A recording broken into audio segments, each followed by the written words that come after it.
श्यामला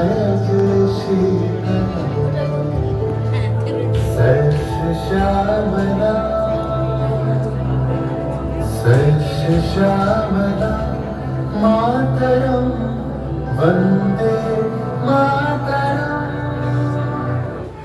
1908 সালের 11ই আগস্ট বন্দে মাতরম বলার অপরাধে এক বালককে পেট মারবার হুকুম দিলেন ব্রিটিশ সরকার।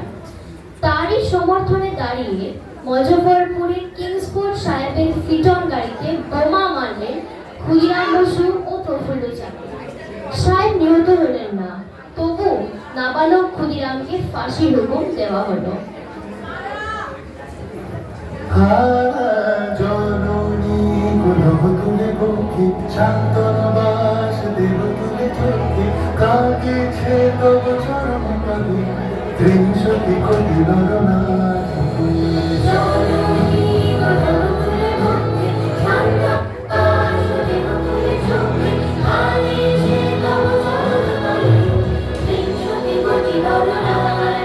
যারা স্বর্গ কথার স্বর্গের যে প্রিয় জন্মভূমি স্বর্গের তোদের মহাবিখ্যাত সেই মৃত্যুঞ্জয়দের চরম যারা জীর্ণ জাতির বুকে জাগালো আশা মন মনের মুখে চোখালো ভাষা। আজি রক্ত কমলে কথা, আজি রক্ত কমলে কথা বিজয়ের অক্ষিণে কথাতে নিকালে মুক্তির মন্দির সমান করে কত প্রাণ হলো বলিদান। আছে অশ্রু জলে, আছে অশ্রু জলে। 9ই সেপ্টেম্বর 1915 ইংরেজদের সঙ্গে সম্মুখ সমরে স্বাধীনতা ছিনিয়ে নিতে অস্ত্র আনার পরিকল্পনা করেন যতীন্দ্রনাথ মুখোপাধ্যায়। বানেশ্বরে সঙ্গীদের নিয়ে জাহাজ থেকে সেই অস্ত্র নামাতে গেলে ইংরেজ বাহিনী তাদের ঘিরে ফেলে। বুড়িবালামের দিকে লড়াই বাঁধে বিরাট ইংরেজ বাহিনী বনাম বাঘাযতীন ও তার 4 সদস্যের। এককালে শুধু গোজারি হাতে তিনি বাঘ মেরেছিলেন, সেই বীর সেদিন লুটিয়ে পড়লেন। আমি হাসি হাসি পড়ব ফাঁসি দেখবে ভারতবাসী। ও মা হাসি হাসি পড়ব ফাঁসি দেখবে ভারতবাসী। একবার বিদায় দে মা ঘুরে আসি। 8ই এপ্রিল 1918 মাতৃকা সূর্য সেন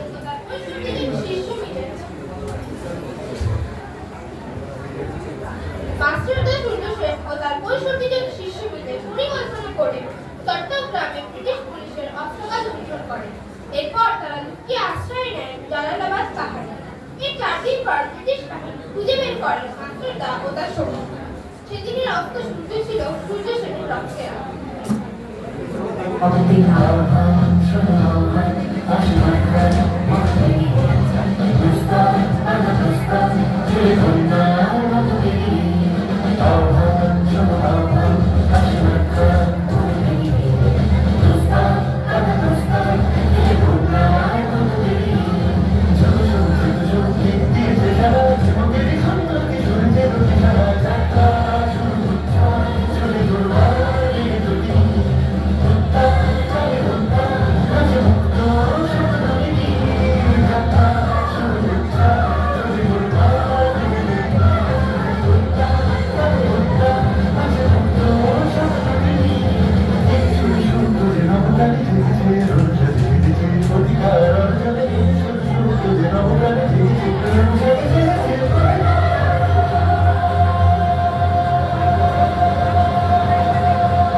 ডিসেম্বর 1930 বিনয় বসু বাদলগুপ্ত দীনেশ গুপ্ত সাহেবী পোশাকে এসে নামলেন রাইটার্স বিল্ডিং এর সামনে। সোজা উঠে গেলেন দোতলায়। সামনেই শিবসনের ঘর। দান রক্ষীকে ঠেলে ঢুকে গেলেন ভেতরে। তার বন্দুকের আওয়াজে গর্জে উঠল রাইটার্স। লুটিয়ে পড়লেন শিবসন এবং রাইটার্স বিল্ডিং এর অলিন্দ বারবার গর্জে উঠল বিপ্লবীদের গুলির শব্দে। এরপর টেগার সাহেব তার বাহিনী নিয়ে ঘিরে ফেলেন বিনয় বাদল দীনেশকে।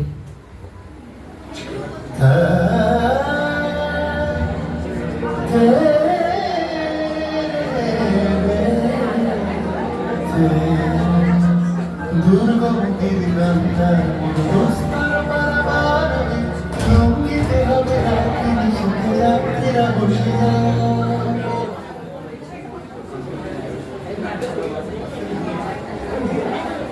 24শে সেপ্টেম্বর 1932 মাস্টারদা সূর্য সেনের মধ্যে দীক্ষিত প্রীতিলতা ওয়ালপেটার 15 জন সশস্ত্র বিপ্লবীকে নিয়ে পাহাড়তলির ইউরোপিয়ান ক্লাব আক্রমণ করে আগুন ধরিয়ে দিলেন।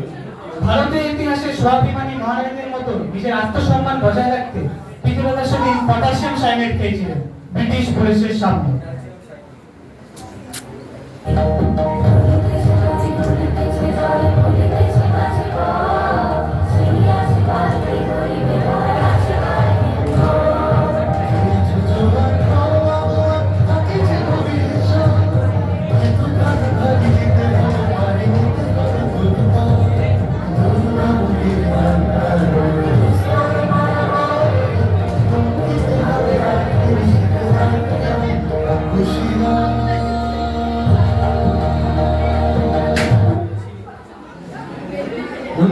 সেপ্টেম্বর 1942 তমলুকের মাটিতে কয়েক হাজার ভারতীয়কে নিয়ে যিনি পুলিশ স্টেশন ঘেরাও করার অভিযানে হেঁটেছিলেন, সেই সদ্যগঠিত মাতঙ্গিনী হাজরা পুলিশের নির্মম গুলি চালনা ও লাঠিচার্জ সত্ত্বেও হাতের পতাকাটি মাটিতে লুটাতে দেয়নি।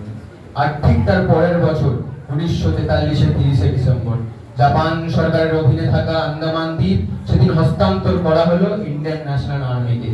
পোর্ট ব্লেয়ারের মাঠে তিরঙ্গা পতাকা তুললেন সুভাষ চন্দ্র, আর সেটাই ছিল